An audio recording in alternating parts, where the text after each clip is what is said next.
saying the federal government itself can't perform, that our best bet is lower taxes, more deregulation, leave it to the private sector, just cut taxes and let the power of the private sector solve our problems. Is there still a faith in that unbridled capitalism down there? I certainly don't think so. The private sector has proven that they're very, very unstable. The economy is in the most perilous time that I've ever seen in my lifetime. And I think people really are looking to the government to come in and provide answers. Whether it can or cannot is yet to be seen.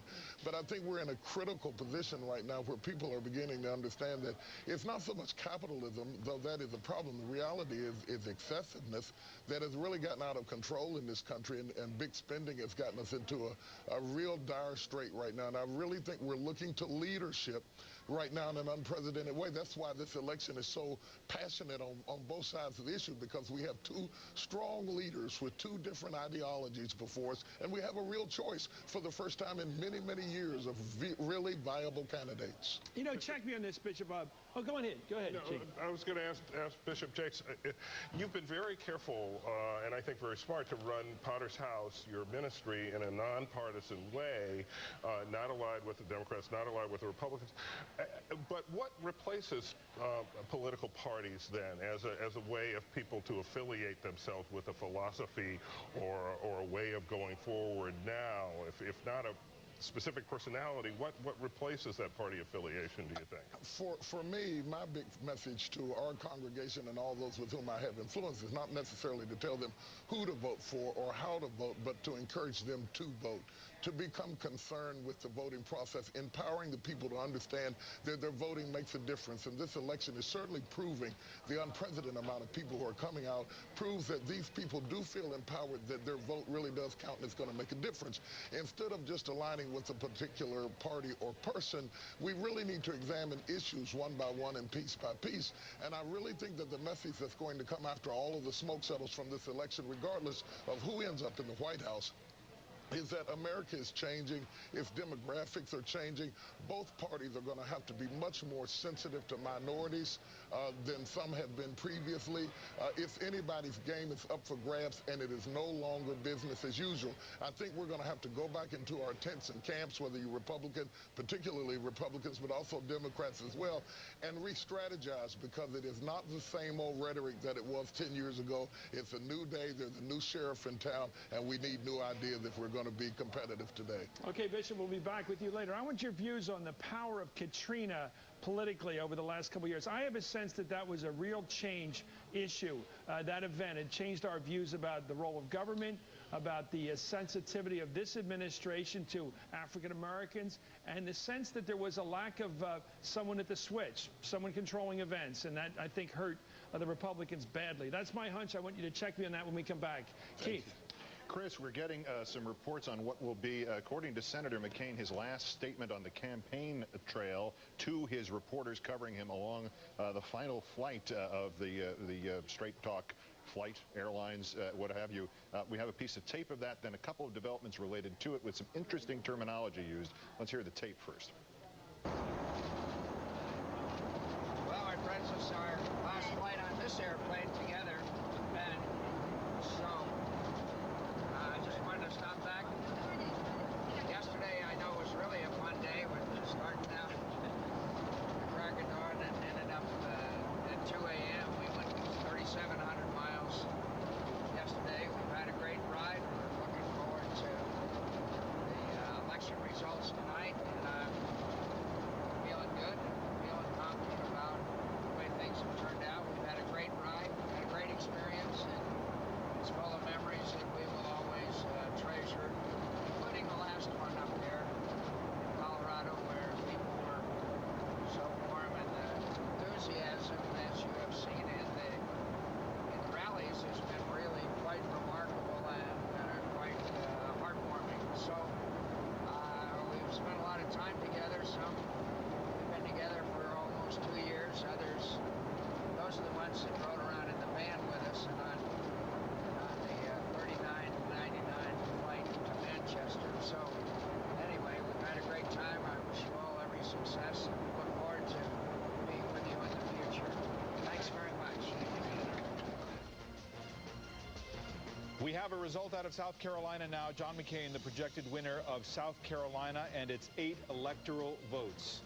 Not a big surprise here, but let's look at the map now. All told, 16 electoral votes now for Senator McCain to Obama's 3, as he has picked up Kentucky and South Carolina. A note out of Indiana we should drop in while we have a chance here. The Associated Press poll, exit polling there, with the polls having closed, we've decided that one's yet to be called. But AP found that 1/3 of those who voted for the Republican Governor Mitch Daniels say they also voted for Senator Obama for president. So ticket splitting of near biblical proportions in Indiana, going back to Chris's point about the state that was born red, if you will, or certainly born Republican. Let's go now to Chuck Todd, our political director for NBC News. Chuck, what strikes you so far? Well, I think what's interesting, and we talk about, and you just brought up Indiana, Keith, is one of the things we ought to remember is the importance of what I call the region of Illinois during the primaries, and we're seeing it play out again in this presidential, where he overperforms in these places that surround Illinois, whether it's here in Indiana, Missouri, Iowa, Wisconsin. Really only Kentucky touches Illinois where he isn't, and again, actually losing now by 10 or 11 points, that isn't bad. If he carries every other state surrounding Illinois, it's just proof. This is the first time the Democrats went ahead and decided not to go with a Southerner on the ticket at all in a very long time, and it may prove that having a Midwesterner from a big state that touches a lot of what used to be battleground states, and the way Wisconsin and Iowa were looking in the polls toward the end of this campaign, they were not looking like battleground states toward the end. Boy, that importance of the region of Illinois to Obama, it was huge for him in the primaries. He won the Missouri primary. We know about the Iowa caucuses. He went Wisconsin going away, and Indiana was that final night where he ended up doing better than expected. And here we are again with Indiana doing better than expected. Chuck, in some of the states where we don't have results yet, like Ohio, we are getting some exit poll data indicating that the African-American vote is up. And here's what's striking. North Carolina and Ohio, that Obama is winning margins of 97 or 98%. It's important when we compare that to Kerry's results in 2004 and what that could mean for him. Well, it's not just that. It's not just the comparison to how Obama wins at 97-3, maybe compared to Kerry winning at 89-11. What's also important is the percentage of the electorate that's African-American. Right. So for every point above what it was 4 years ago, so in a state like Virginia, 19% African-American 4 years ago, when it hits 20 or 21, that's worth 1 extra point to Obama. And by the way, when you give 1 point to Obama, you take away a point from McCain, that's a 2-point swing. Also out of North Carolina, a piece of information I found interesting, late deciders were breaking toward Obama. Remember the argument from the McCain campaign that they would break for him. Not the case so far in North Carolina. Chuck, a lot more from you as the night wears on. Thank you very much. Going to take a break. Coming next, we're going to hear from both campaigns as we await the next. Now, White House ends here. 1600 with David Gregory. Move-in date tomorrow at 6 Eastern on MSNBC.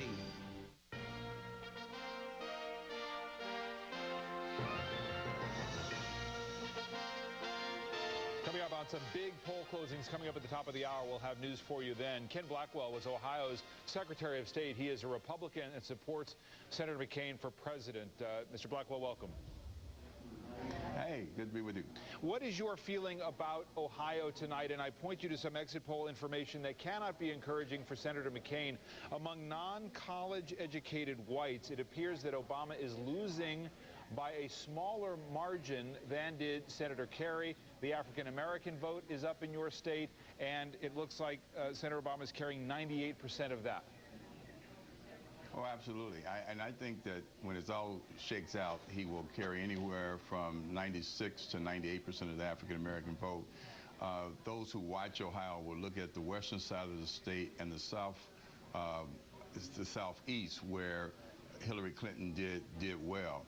But the reality is that this is probably going to come down to a 3-point difference one way or another in Ohio.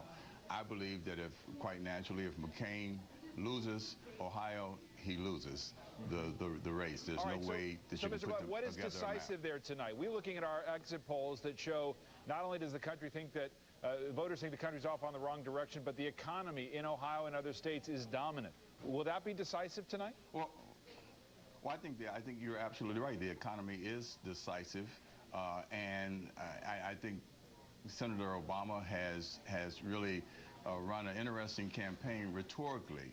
If you begin to look at his record, it is a record of big spending, it's a record of high taxes, but he basically has talked about a tax cut for 98% of American families. I don't know how he gets there when you look at his program, but nonetheless, he's made a convincing case using the language of the old Reagan coalition, cutting taxes and personal responsibility. All right, Mr. Blackwell, thank you very much as we continue to monitor what comes out of Ohio tonight. Let's go to the Obama campaign out in Chicago with Valerie Jarrett. She's senior advisor to the candidate. Valerie, it's great to have you on tonight. It's an amazing night. You and I have been talking. Let me ask you this question. Why the wide strategy? Why go for states like, North Dakota? Why would Barack Obama spread his resources that thinly? Well, because I think his message is one that includes all of America. He's not looking to slice and dice the electorate. He's looking to embrace the entire country. And we wanted to have several different paths to victory. And we also wanted to engage the American people. And over the last 21 months, what Senator Obama has done together with his campaign team and hundreds and thousands of volunteers, they've worked all over this country. That's how we get our message out, and that's how we engage the American people. And it turns out, I think, as we're seeing from the results so far this evening, that message has resonated very strongly with the American people. The polls are still open, though, in parts of the country, and we want everybody to get out and vote. Personal question. Years ago, you met Barack Obama. Would anybody have noticed that he was a future president, or were you particularly good at noticing that? I think that it was clear when I first met him that he was an extraordinary person with some very unique combination of skills. His intellect, his temperament, his judgment, his core decency, his empathy for mankind. And I think when you put all those qualities together with his track record, it certainly leads you to where he is tonight. I'm very proud of him. Well, you were there at the creation. Thank you very much. Big night ahead of us still. You're Valerie welcome. Jarrett, thanks for joining us from Chicago. Thanks. And coming up at the top of the hour here, some important news. The polls close in 15 states and the District of Columbia, representing a total of 171 electoral votes. We'll have some results and characterizations when we return our election night coverage on MSNBC. We'll be right back.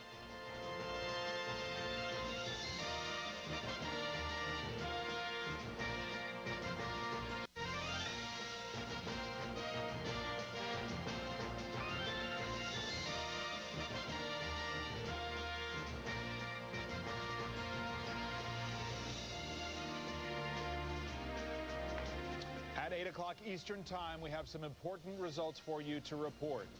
Pennsylvania has gone to Obama. He is the projected winner, 21 electoral votes. The streak is alive. No Republicans won there in now 24 years, and this cuts off an important path for Senator McCain. It indicates the last few weeks were a waste. We'll talk about that in a moment. Illinois, no surprise for Obama in a probably large victory. He was leading by well over 20% in the polls. Illinois, Obama. New Jersey to Obama, 15 electoral votes.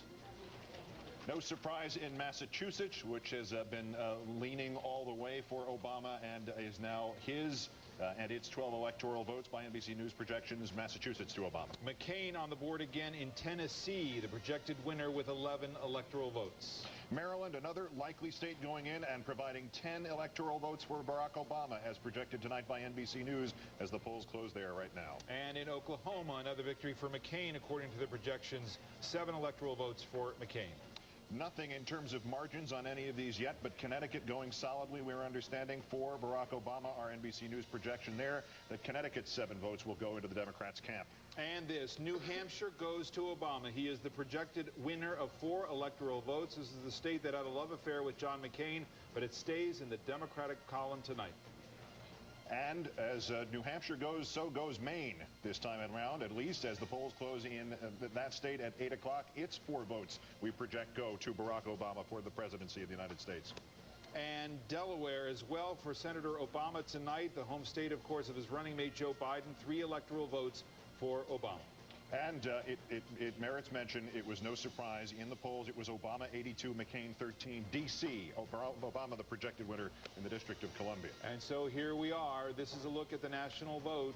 You see it's Obama with the lead, 103 electoral votes. McCain now with 34. He needs 270 to win. Pennsylvania, Pennsylvania, Pennsylvania, Chris Matthews. I thought it might happen tonight, and I have to say right now that the McCain campaign strategy for victory has crashed. Their plan to win was to go through Pennsylvania, to get to the White House through that state. The second battle of Gettysburg has gone the same as the first one, a failure for the Republicans. I think it's a big victory for the young people who ran the Pennsylvania campaign. Craig Shermer, Sean Smith, Leslie Miller. I feel like the Academy Award giving out the awards here. Of course, the Philadelphia organization led by Bob Brady and Michael Nutter, of course, the mayor. And, of course, the big winner here, besides the candidate, Ed Rendell, who delivered. This was not his favorite candidate, Barack Obama. His favorite candidate was Hillary Clinton. And yet, they moved the forces around. They redistributed the wealth. They made it happen. This state is probably the killer state because everyone knows and has known now for weeks that the only way McCain could win this election was to win Pennsylvania. Let's get some more results. We'll come back to the conversation. Or non-results. These are two earlies and two closes, two critical races at 8 o'clock that closed without an answer. This is too close to call in Florida. Obviously, another part of a potential McCain strategy with 27 votes in a toss-up category. We don't know how it's going to turn out. And even with 15% of the vote already counted, it is too close to call. And Missouri is also too close to call. 11 electoral votes. Missouri gets it right when it comes to picking the president in the years past. Too close to call at this juncture. It is too early to call in Alabama. This was considered a likely McCain state. It's included those 9 electoral votes in the 157 total on the supposedly secure side for the Republican. But right now, at least, with the polls having closed 3.5 minutes ago, too early to call in Alabama. And still in the Deep South in Mississippi. This too early to call as well, though John McCain is ahead according to the data that we now have to look at. 6 electoral votes in Mississippi. Rachel, let's bring you in on this, and Gene as well. Let's go back for Barack Obama. We have yet to see a red state turn blue. It may be exciting for people who are thinking about the possibilities of how McCain could put together a win tonight to think about New Hampshire as potentially having gone to him, Pennsylvania having potentially gone to him. But at this point, it is a status quo from Bush-Kerry 2004. He's still going to have to pick up some states. Maybe those were his best hopes, but now he's got to look toward Nevada, New Mexico, and other places. Right, and the rest of the evening, the states that will be difficult to call, it seems, will probably be states that did go for Bush the last time. And I think that probably heartens and cheers the Obama camp.